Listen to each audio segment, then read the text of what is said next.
just wanted to have a quick reflection on the year that was and a bit of an update of still what's to come. I think it's important to see where we've come from and to see the achievements that we've done, and just to take a moment to really reflect on 2016. Because it was a very, very, very big year for us.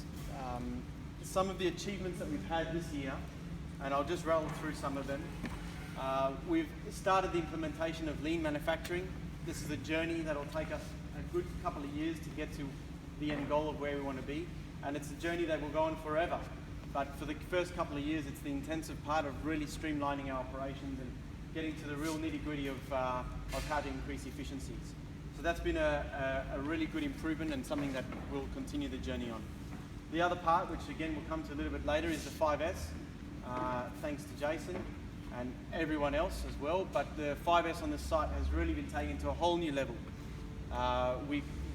For those of you who were here 12 months ago compared to where we are today, you need look no further than the workshop, then the washroom, then the lines on the floor to see exactly where we've come from in the last 12 months. It's been a really, really, really big improvement. The improvement will come from safety. Safety is a big part of 5S. Some people, when we started, were calling it 6S, but safety is a big part of it.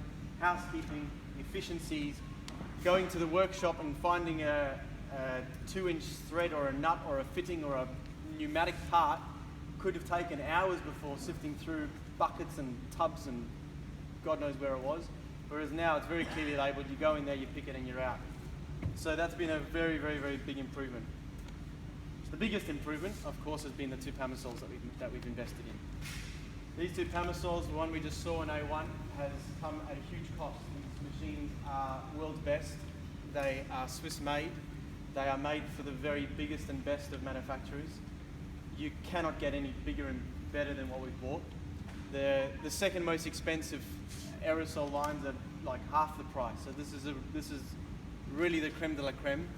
And like I was saying a minute ago, it's a real metaphor of what we've done and what we've become as a company, that we're no longer using 70-year-old machines and 1970s machines. We're now using the world's best, brand new, state-of-the-art stuff. So that's been, like I said, a 2-year journey, which we're just coming to the end of. Probably take another few weeks until it's all completely finished, but next week, hopefully, we should see it firing a few shots. Another major advancement that we've done this year, for those who can remember, it was actually the end of last year, but it was certainly the beginning of this year, is CISPRO. That's a system, an IT system that we implemented in October, end of October last year, that has been in the making for about 10 years and has taken the best part of 12 months to really implement it and for us to really see the benefits of it. One of the big benefits that we've seen of the CISPRO IT system, and it's not just CISPRO, and I'll come to the rest of it in a minute, but the stock holding and inventory holding has really reduced. Our sales are more than ever and our inventory's dropped. So that's been a really big part of where we are. Not only that, but the next part on top of CISPRO is our audits. So where's the sun and the moon? There you go, right in front of me. Our audits this year, to put it this way, we have never passed a Yum audit. Yum, for those of you who don't know, is Pizza Hut and KFC. We sell them our ProChef soy bake spray. And the Yum audit is known in FMCG circles as the toughest audit that you can possibly get and do. And for those of you who've been through the audit, you'll know how tough and how hard it is. It's only audit one product and one SKU, but it is really, really tough. And the pass rate on the audit is 90%. We've never passed it before. This year, for the first time, in the beginning of December, or end of November, I should say, we passed it for the first time ever, which is a huge achievement. And not only that, but on Tuesday and Wednesday this week, a couple of days ago, we had our SQF audit, which is the Safe Quality Foods, which audits our food, but also a lot of our management systems and our entire site.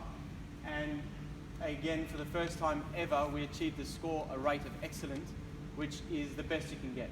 It's an equivalent of 99%, and it's a real credit to everyone, from the technical team to the production teams to warehousing, maintenance. It's a real credit that everyone has pulled together to achieve these massive awards, which company's never done before, and it's not been without trying.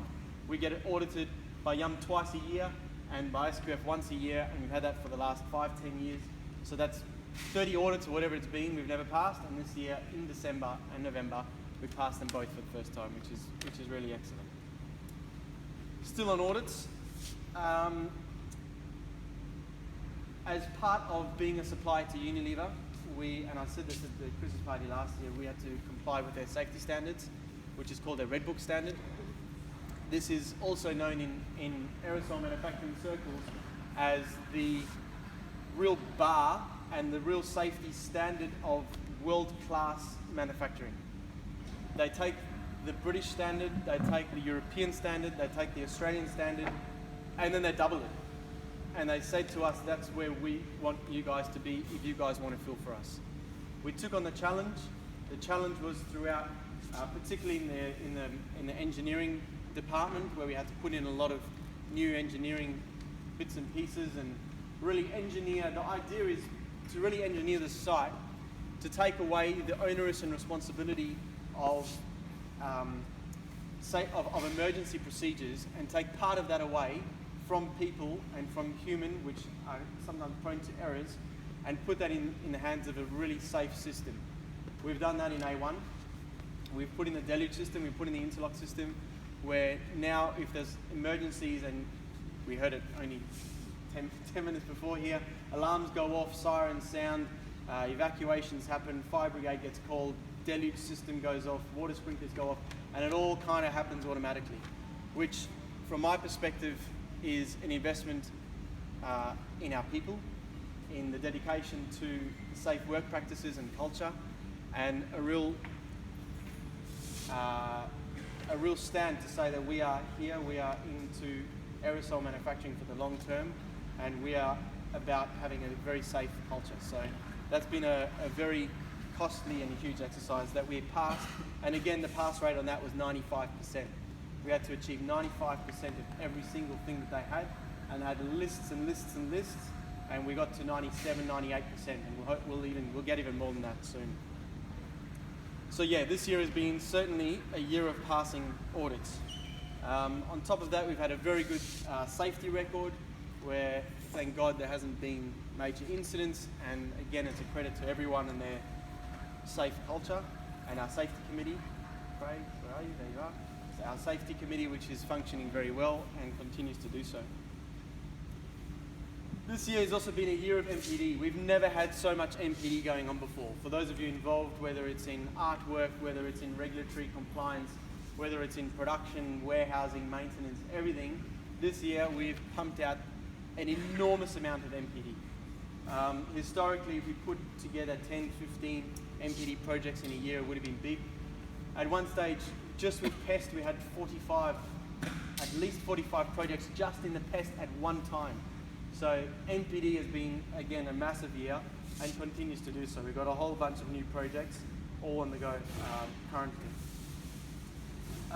The closing down of Kings Park, which we did in May, was a very momentous occasion for those of you who worked at Kings Park. A lot of people spent a lot of time there, so some people were a little bit sad to see it go. But on the flip side, it's the end of an era. When we took over the multi-fill business, we deemed that site to be unsafe. There were a lot of issues, although there was a safety culture on the site, the infrastructure on that site was not, in my opinion, deemed to be safe, and it was in some cases unfixable. So we made the tough decision, very costly decision, to shut it down and bring it all into Fairfield, which has been a good decision. We've also had a big stock build for A5. A lot of people, again, were involved in building up stock, in planning for the stock, in bringing inventory for the stock. And this year, throughout June, July, August, September, October, November, we've just been pumping stock 3 shifts, 24 hours a day, which has put us in a really good position for Aldi, a really good position for our customers. We have not had default issues this year. We've been able to keep up with all of their huge spike in December. They had a huge spike in sales, 40% up in some cases. We've met their demand. We've got the stock, and it's a credit to everyone to make sure that we've had that right amount of stock to see them through, because the shutdown of A5 is what it is and was a big one. and that was a very big project. Talking about stock, Chris, our stock levels and inventory control has been, for the first time in a very, very, very long time, under control. So I just wanted to thank Chris and the whole team for an amazing achievement. The stock we had, for those of you who were here last year, issues left, right and centre. We couldn't find stock. We came to run products, we couldn't run products, we couldn't find it, we couldn't dispatch it. When we did dispatch it, we dispatched the wrong things, we put the wrong stuff on pallets. We're still having mistakes and we've still got a bit of work to get through, and there's still some systems that we need to put in to make sure that these mistakes are under control. But for the most part, the warehouse has never looked so good. The inventory has never been so low. The inventory control and the inventory accuracy hasn't been this good for many, many years.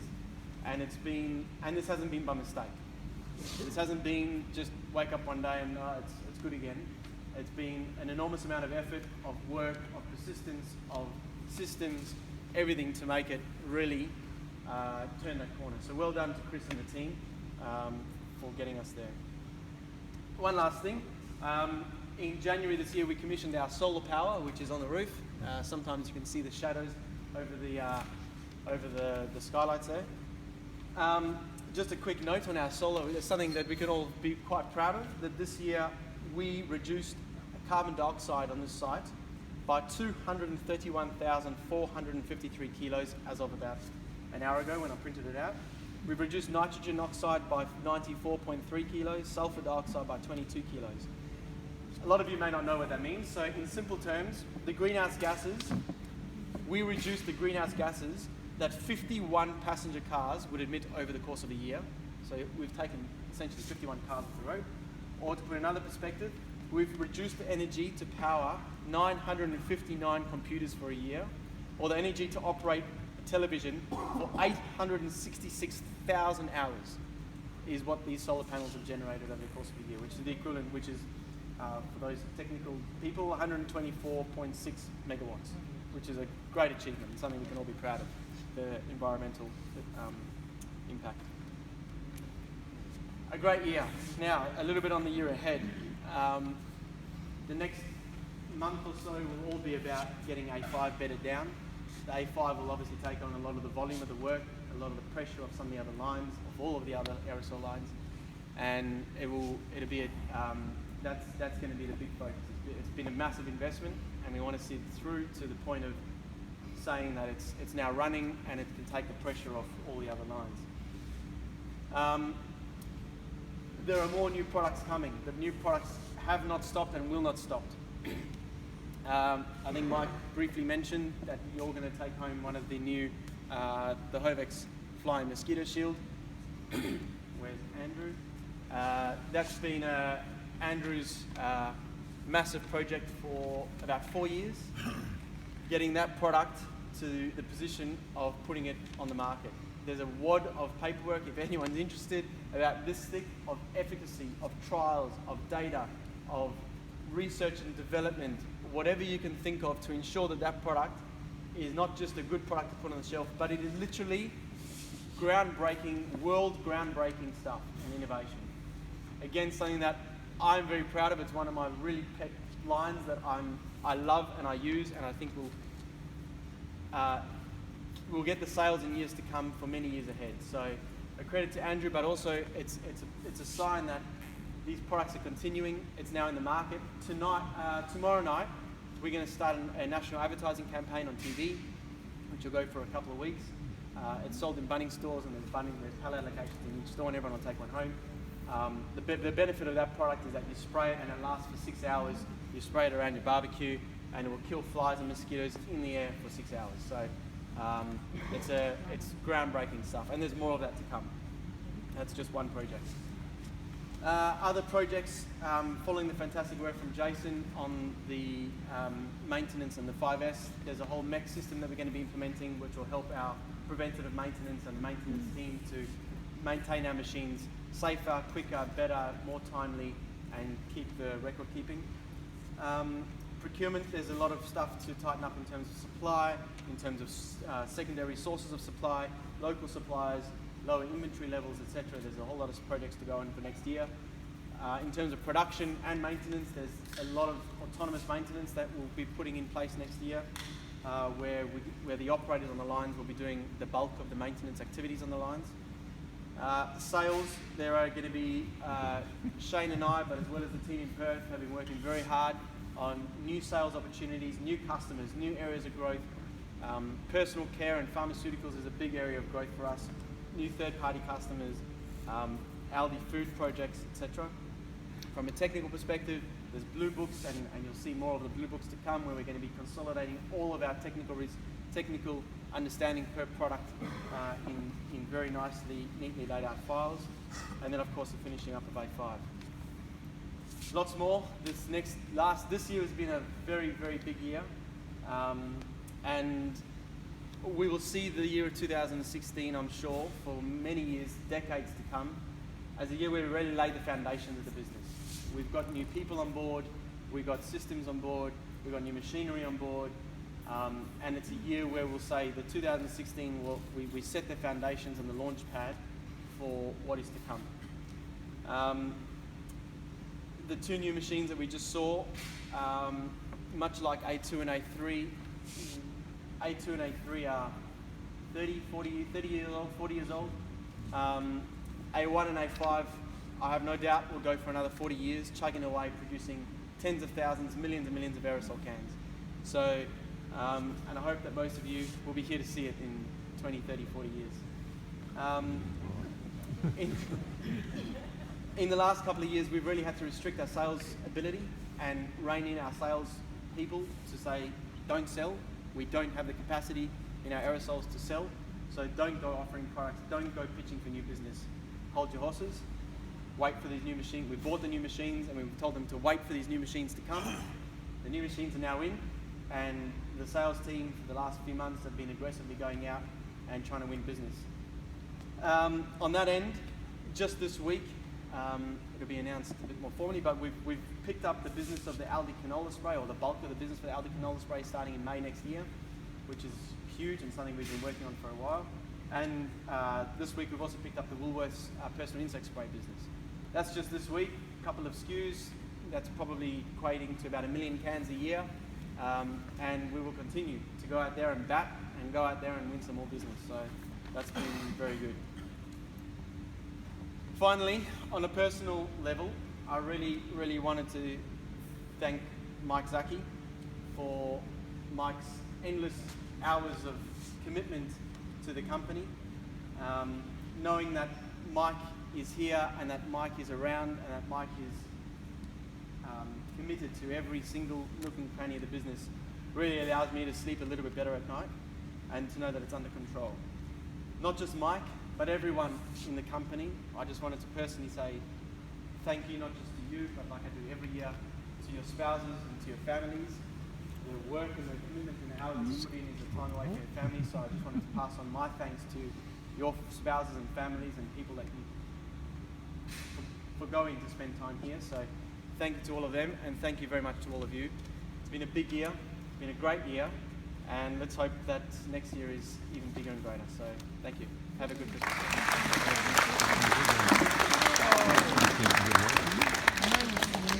Good.